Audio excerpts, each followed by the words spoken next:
the oppressed and Allah subhanahu wa ta'ala. Yani, their du'as will be answered. Their du'as will be answered. Now, so this shows again that if the Muslims, wherever they may be, if they're being oppressed, their best result is to raise their hands to Allah subhanahu wa ta'ala. When the Muslims, when the Salafiyun say, why not make dua? The people scoff at it, look down like, what? Dua? Can't you see people being killed? Can't you see people being slaughtered? Yes, they're being slaughtered, they're being killed. That's why I'm saying make dua. Because the Prophet said, وَاتَّقِ دَعْوَةَ الْمَظْلُومِ. Be warned of the da'wah or the supplication of the one that is oppressed. If you're oppressed and you make dua, then what's the outcome, inshallah? Huh? Allah will accept it. See, imagine all the mazlumeen making dua to Allah subhanahu wa ta'ala. You don't believe that hardship will be removed? ولكن التوحيد. But it's the Tawheed. The Tawheed of an individual in his heart that will cause the person to make dua in a time of fitan like that. And knowledge of the Sunnah, and knowledge what the Prophet said to do. That's what will save the individual. And not emotions and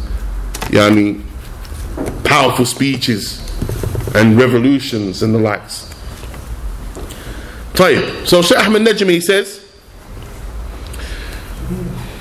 ويؤخذ من هذا الحديث.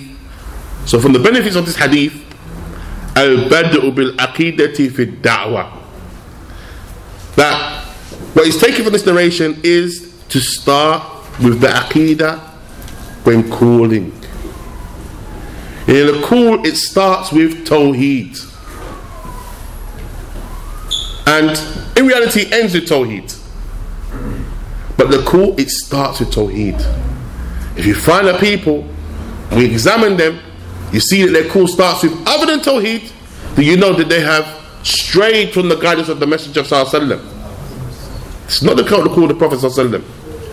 Didn't call to the Khilafah, to leadership. Didn't call to the Salah with all of its virtue. Didn't call it to the Salah. He called to Tawheed in order to call to Tawheed first. So this is a manhaj now. This is a methodology. It cannot be changed over time. It's fixed. Person wants to call, he has to call first to the Aqidah. And are the Muslimin today aware of the Aqidah? Are they safe in their Aqidah? In their belief? When you look carefully, he says not the case. He says so many, you just have to just walk around the street and speak to the Muslimin and ask them about their belief and how they believe in Allah, and you will see the conflicting statements and evilness sometimes or evil of what comes from the people's tongues due to ignorance. So what does that mean? It means they need to be educated, just as the Yahud in Yemen were to be educated. They were people of the book. They had knowledge. They had knowledge of the usul, the fundamentals. They knew Tawheed. You didn't think they know Tawheed? They know Tawheed. Or at least some of them. But due to the desires, due to wealth, due to status, they abandoned him. And others were ignorant of him. And the Muslims will follow the Jews. So you'll find that from the Muslims will be individuals that are ignorant of the Aqidah. They don't know it. So the first thing, whether it be with the non-Muslims or the Muslims, is to start calling them to what? Tawheed. And that is the manhaj. That is the methodology in regards to calling the people. And if a person strays from that, then they have strayed away from the way of the Messenger sallallahu alayhi wasallam. He says also, what is taken from this hadith is a tadarruj, being gradual in the da'wah. And that is that the caller starts with that which is most important and then moves on to that which is next important. So the Prophet ﷺ said, so that the first thing you call them to be what? Yani the Tawheed. So that's the first thing. Then after that, the Salah. Then after that, the Zakat, and so forth. So it's for the scholar to look at what's most important and then start with that, begin with that. And then after that, once that's established, move on, and so forth. Also what's taken from this is that أن الدين شامل للحقوق البدنية والمالية. That this religion in Islam, it is yani comprehensive. It covers the rights of the body as well as the rights of the wealth. Islam covers all of that. The rights of the body as well as the rights of the wealth. The rights of the body, like the Salah. The rights of the wealth, like az-Zakah. ويؤخذ منه نهي المصدق عن أخذ الكرائم. Also what is yani taken from this narration is that it's not permissible for the one collecting the zakah to take the best of the wealth. Yani out of obligation, he can't do that. But if it's offered to him, then he can take it. But he cannot take it out of yani by force or anything like this.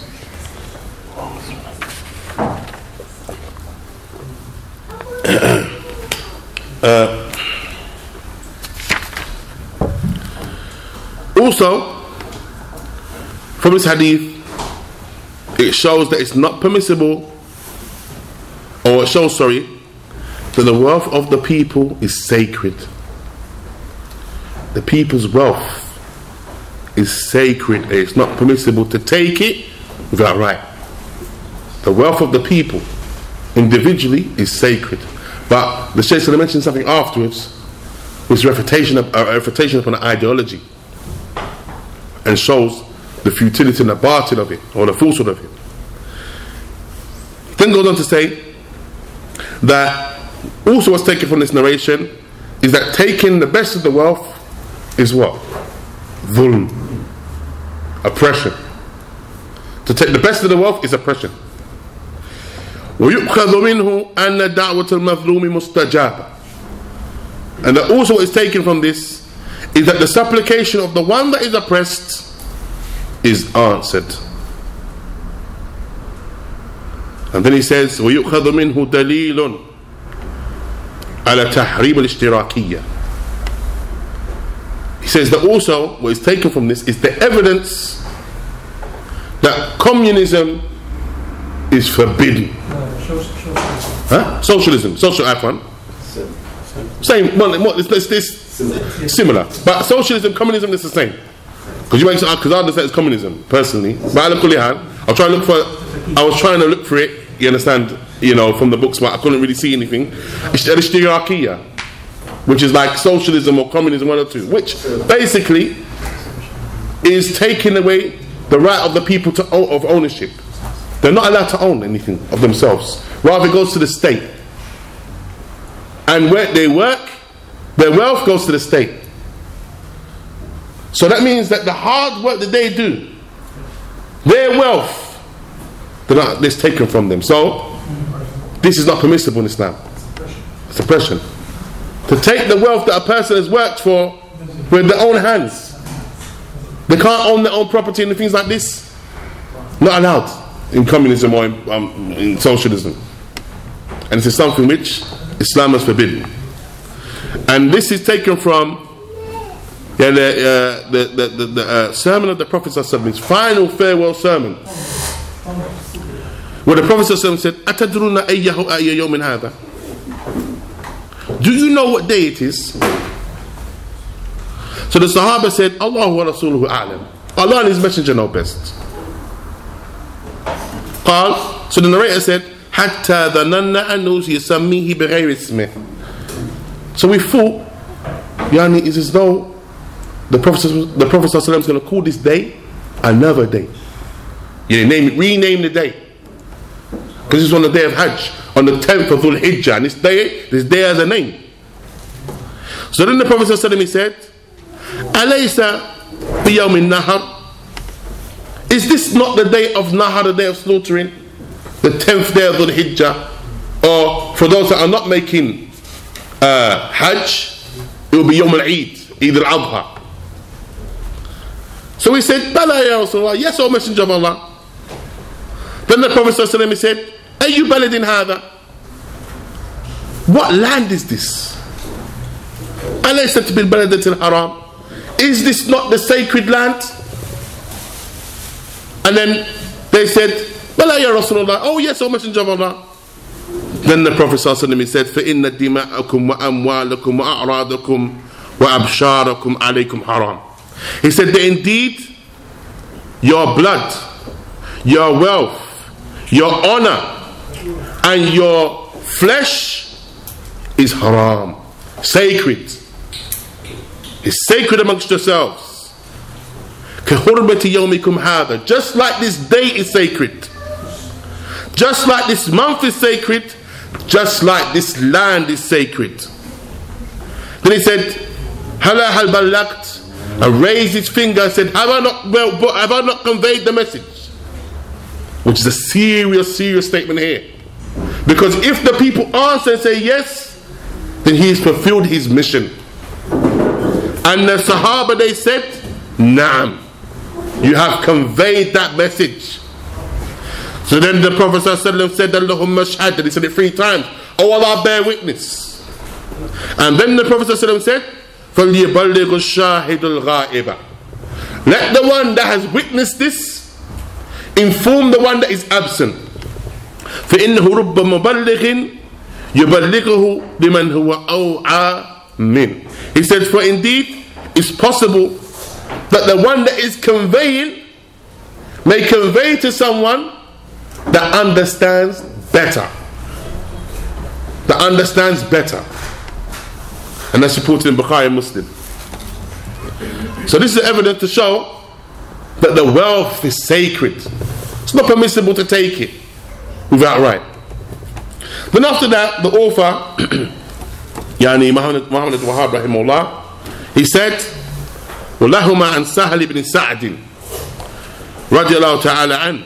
So on the authority, yani, again in Bukhari and Muslim, on the authority of Sahal ibn Sa'ad, that the Messenger of Allah said, يوم خيبر, the day of Khaybar, لأعطين الراية غدا رجلا يحب الله ورسوله ويحبه الله ورسوله يفتح الله على يديه.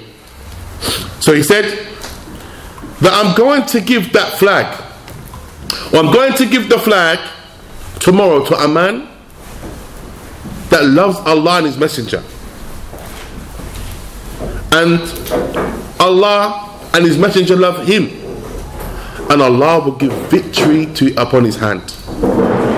So first, the Shaykh Ahmed Najmi, he says the Tarjamat al-Rawi, he says, yani, to explain who this narrator is, he says that his name is Sa'al ibn Sa'ad ibn Khalid ibn Tha'labat al-Khazraji al-Ansari. So it's Sa'al ibn Sa'ad ibn Khalid ibn Malik, Sa'ad ibn Sa'ad ibn Malik ibn Khalid ibn Tha'laba al-Khazraji al-Ansari. Sahibiyun Shahir. He was a known companion, and his father likewise was a known companion. Sahal, he said, he made a statement and said, مات النبي صلى الله عليه وسلم وابن 15 سنة. That the Prophet صلى الله عليه وسلم died and I was 15 years of age, and he was 15, and he was the last of the companions to die in Medina.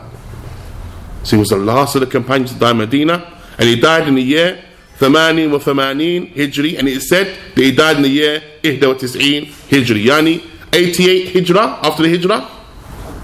Some of the scholars say that he died 88 years after the Hijrah, and some say that he died 91 years after the Hijrah, and he had gone beyond 100 years old, 100 years of age. So anyway,